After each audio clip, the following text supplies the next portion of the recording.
আজকে মিছরির পাপার কাজ কম বলে মিছরির পাপা হঠাৎ করেই বলল, চলো কোথাও একটা ঘুরে আসি।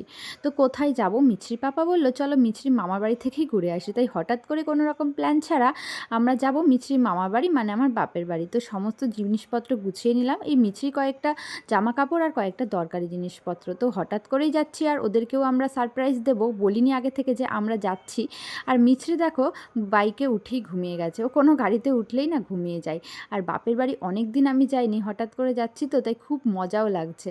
তো এসে আগে সন্ধেবেলা কি টিফিন করব সেটাই ঠিক হলো, যে চলো ফুচকা খাওয়া যাক। তো মিছরির পাপা ফুচকা নিয়ে আসলো, কারণ আমি অনেক দিন ফুচকা খাইনি। তো ফুচকা আর তার সাথে নিয়ে এসেছিলো চাউমিন। তো আজকে সত্যি ফুচকাটা কিন্তু দারুণ খেয়ে দেখলাম, অনেক দিন পর খেলাম, তো তাই মনে হয় টেস্টটা একটু বেশিই লাগছে। আর মিছরির দিম্মা, মিমিম আর মামা মিছরিকে পেয়ে তো খুবই খুশি, ওকে নিয়ে খালি আদর করছে, আর ও তাদেরকে পেয়ে একেবারে খুব খুশি।